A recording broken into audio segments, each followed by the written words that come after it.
Storm de Buell was a 22-year-old Belgian YouTuber known for sharing his adventures across Northern Europe. He never spoke in any of his videos and instead used the ambient sounds of nature to make his viewers feel like they were right there with him. And while he started uploading videos in August of 2024, he'd actually been solo camping ever since he was just 19 years old. At one point, he even biked over 3,700 miles or over 6,000 kilometers across Sweden all on his own. So he had plenty of experience surviving in the wilderness alone. However, when nature turns unpredictable, even the most prepared adventurers find themselves struggling to survive. Tragically, that's exactly what happened with Storm on the night of October 29th, 2024. He was recording another video, this time traveling through the Jokkmokk region located in the Swedish Lapland, known for its beautiful snowy vistas and frequent aurora sightings. Now, Storm usually parked his car in a nearby town and then ventured into the wilderness on foot with his camping gear. These trips often lasted multiple days, sometimes even a whole week before he made it back. October 29th was the last day of one of these trips. He was making his way back and was only a day's walk away from his car, but it was quickly getting dark and continuing to walk would have been extremely dangerous. So Storm made the decision to set up his tent and sleep for the night. A cold breeze was already sweeping through the region, prompting Storm to mount snow around his tent as a makeshift barrier before going to sleep. Unfortunately, nothing could have prepared him for the extreme weather he was about to encounter. Because just a few hours after setting his tent, the Jokkmokk region got hit by an intense blizzard with winds reaching up to 75 miles per hour or around 120 kilometers per hour. Snow quickly started piling up all around his tent as well. But worst of all, the temperature not only fell below freezing to 21 Fahrenheit or -6 Celsius, the strong wind made it feel as cold as 0 Fahrenheit or -18 Celsius. Maybe he realized the gravity of his situation at this point and wanted to contact his loved ones. Because at around midnight, his friend received a video of him showing his tent getting torn apart by the terrifyingly strong wind, with him stating, "Tonight it's going to get worse, Jesus Christ." He also called his grandmother right after and reassured her of his safety, stating, "It's snowing heavily here, but don't worry, I'll survive, you know." Then, at 2:36 a.m., the Swedish authorities received an SOS call from Storm. He reported multiple injuries, including a broken nose, and requested immediate help. Unfortunately, the strong wind made it impossible to reach him with a helicopter, and the snow obstructed any rescue efforts on the ground. The blizzard eventually subsided at around 10 a.m., and the rescuers rushed to Storm's last known location. Sadly, by the time they found him, it was already too late. The lower half of his body had turned purple due to the extreme cold, and even the blood on his face from the broken nose was frozen solid. Oddly enough, he was found roughly 1.6 miles or 2.6 kilometers away from his collapsed tent. It's unclear if he was forced to ditch the tent after it collapsed or if he set out before that happened. In either case, he was walking towards his car when he likely fell, broke his nose, and then contacted the authorities.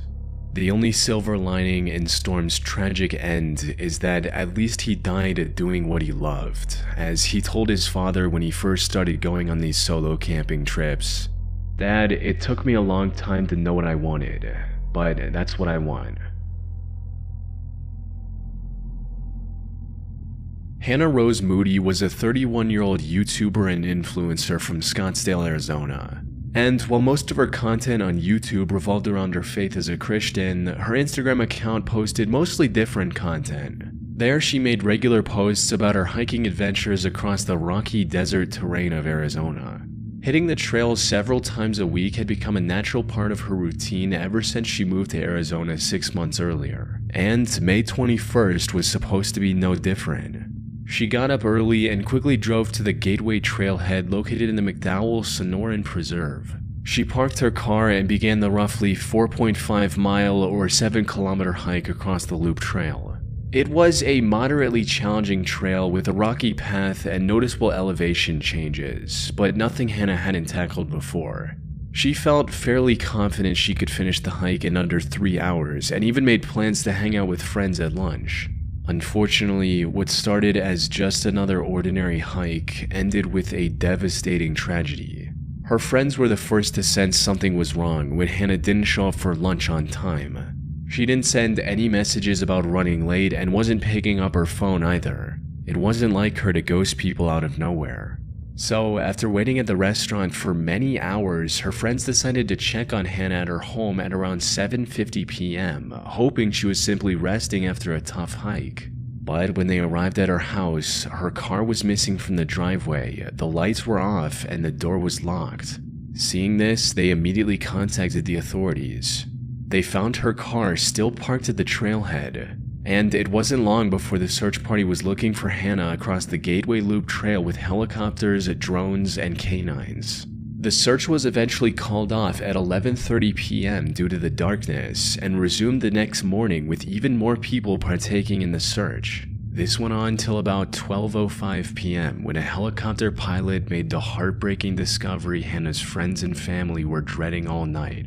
Just 600 yards off the trail, rescuers discovered the remains of Hannah Moody lying face down on the desert ground.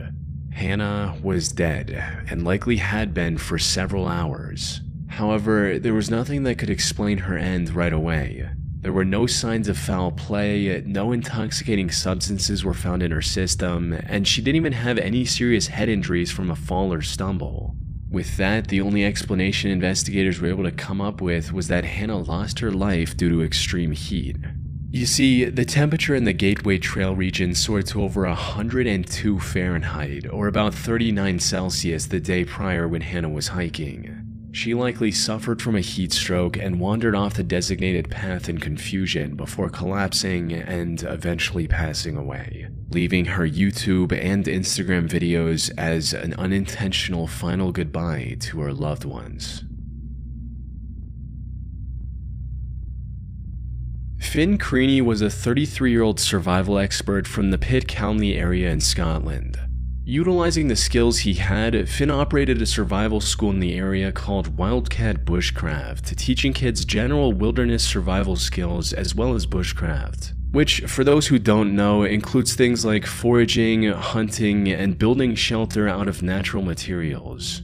The business was also accompanied by a YouTube channel of the same name, where Finn shared his knowledge and experience with the world for free. His content was both informative and entertaining, allowing him to slowly build a small but loyal audience. What these viewers didn't realize, however, was that one day, this very channel would also play a role in Finn's tragic end. Things went south on the 25th of March 2022 when Finn was dropped off at the B873 road near Loch Naver in Sutherland. His goal was to head south and hike the 45-mile distance to the small village of Golspie and make a video about the bushcrafting skills he had used along the way. Now, his family knew the journey would take more than a day, so they weren't too concerned when he didn't reach his destination right away. But then 3 days passed and there was no sign of Finn anywhere. Even more concerning was the fact that he didn't make any contact throughout this time, with every call from his family going straight to voicemail. So on day 3, Finn's father called the police and filed a missing person report, all while holding on to the hope that his son was simply lost, had broken his phone, or was just taking his time on the hike. Sadly, that couldn't have been further from the truth. In reality, Finn had somehow vanished from the area without a trace, and despite the police spending months searching the area surrounding Loch Naver, they couldn't find a single clue about his current whereabouts. Finn was even featured on a British unsolved mystery-style show about missing people called Vanished, but that also led nowhere. However, even after a year of fruitless searching, his father Mark didn't give up and kept looking for his son on his own. And after 19 months of following the same routine, he finally found the first real clue: Finn's backpack, partially hidden in the bushes along the bank of Loch Naver. While Mark never disclosed exactly what was inside, it gave him and the rest of Finn's family reason to believe that Finn had tried to take a shortcut across the loch and ended up drowning by accident. So, after searching for his body for a few more months, they made the tough decision to stop searching and accept the fact that Finn was truly gone. That said, many on the internet find it hard to believe that Finn actually tried to swim across the Naver and lost control in the process. Many asked why a professional survivalist would make such a rookie mistake, especially when he still had a multiple miles long journey ahead of him, even if he had somehow made it across the Loch Naver. This doubt has given rise to many alternative theories that attempt to explain his mysterious disappearance. These range from fairly out there speculations like Finn doing this to fake his own death and build a new life, to some truly chilling hypotheticals like Finn going into the loch on purpose to end it all. Unfortunately, there just isn't enough evidence to confirm or deny any of these theories. What exactly happened to Finn remains a mystery to this day. Andrew Cross was a 36-year-old outdoor YouTuber from Grand Junction, Colorado. His channel, Desert Drifter, featured content that could only be described as archaeology mixed with exploration. He visited and made videos about any place he found interesting, from thousands-years-old stone walls to abandoned German spy caves from World War II. Beyond just being educational, his videos also boasted top-tier production quality, helping Andrew amass a massive audience in just 14 months on YouTube. Most importantly, his viewers loved his content and eagerly waited for the next upload. But then Andrew suddenly stopped posting after his upload in January 2025. Some assumed he was simply taking a break, while others figured the delay was due to his next video taking longer to produce. It wasn't until the 2nd of February that viewers received the truth from Andrew's wife, Evelyn, and it was far worse than any of his fans could have imagined. Andrew had gotten into a horrible car accident. He was waiting at a stoplight on the intersection between First Street and North Avenue in Grand Junction while on his way back from shooting a video about the Bears Ears National Monument in Utah on January 31st, 2025. When, out of nowhere, an out-of-control car rear-ended Andrew at an extremely high speed, resulting in his car flipping over and causing severe brain damage. He was rushed to a nearby hospital almost immediately. Unfortunately, it was already too late. He spent over a month in the ICU and was put on life support. During this time, it became abundantly clear that Andrew sadly had no chance of recovering from his injuries. So, on March 4th at around 10:50 a.m., his family made the difficult decision to let him rest and remove the life support system keeping him on the edge of life. This was devastating news for his hundreds of thousands of fans who were blissfully looking forward to his next upload not too long ago. These fans also banded together and raised over $544,000 for Andrew's family in their time of need. As for the person responsible for the crash, named Ragnar Nicholas Crystal, he was arrested 20 days later on February 21st and was later charged with vehicular homicide and driving under the influence. He's still awaiting conviction at the time of writing.